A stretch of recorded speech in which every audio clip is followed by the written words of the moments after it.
Hi, welcome to my channel. In this tutorial I'll be teaching us how I turned this from a plain bodice, that's the upper bodice was plain, into this very beautiful piece.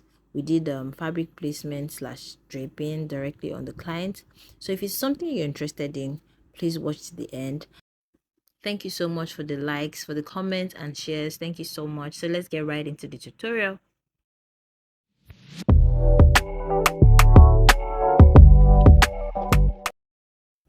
So we started off with the plain upper bodice. So one advice I'm going to give whenever you want to do fabric placement or a drape directly on client or on your dress form, be intentional when picking your fabric. Let it be something you're very sure you can work with, that you might not have to do so much beading work to cover up your rough edges.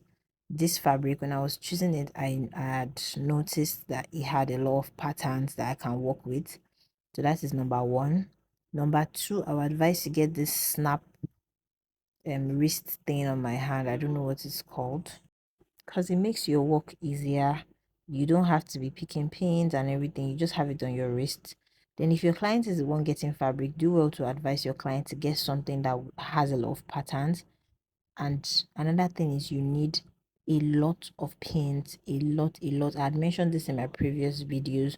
When you're draping or when you're working on fabric placement, you need a lot of pins to secure everything in place. Then another thing you have to do is let your creativity come into play, because you might not really know what you're going for. This was not the look I ended up with. I just started off with this and decided to change my mind halfway through it because I didn't want it to cover up the tulle at the top. It was going to defeat the whole purpose of having to use tulle at the top. So just be very creative with it. Always use your pins to secure. I'll always advise you pin at every point so that it would make the hand stitching process very easy. Like, don't keep too much distance. Don't pin on point A and pin like 10 inches after. You might not have that fit. And since you're going to be doing it on a dress form or on your client, pin at every point so that it's going to be easier. Maybe the highest distance between your pin A and pin B shouldn't be more than like 1 inch or 1.5, so that it's just going to be easy when you're hand stitching. So, but just pay very close attention to everything I'm doing so that it's going to be easy for you when you have to do yours.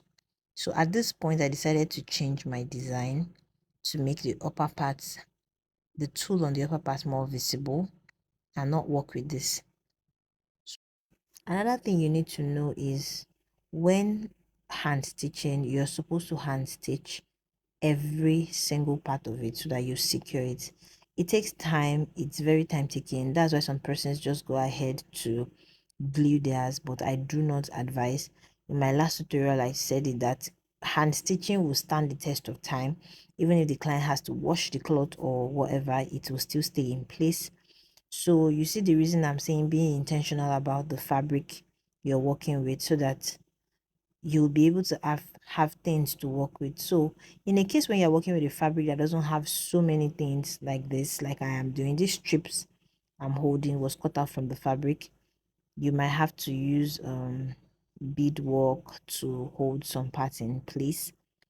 So I didn't show the hand stitching process in this video, but you can check my last video on fabric placement. It's there and it's the same method. So I didn't attach it to this so it's not too long and it doesn't bore you. It's the same method. I'll put a link to that video in the description box so you could watch it. But please do not gum yours. I would advise you to hand stitch. And it's just a very easy process, but definitely a long one. So let me keep quiet now so you enjoy the rest of the video. Please don't forget to click the like button, subscribe and share. Thank you.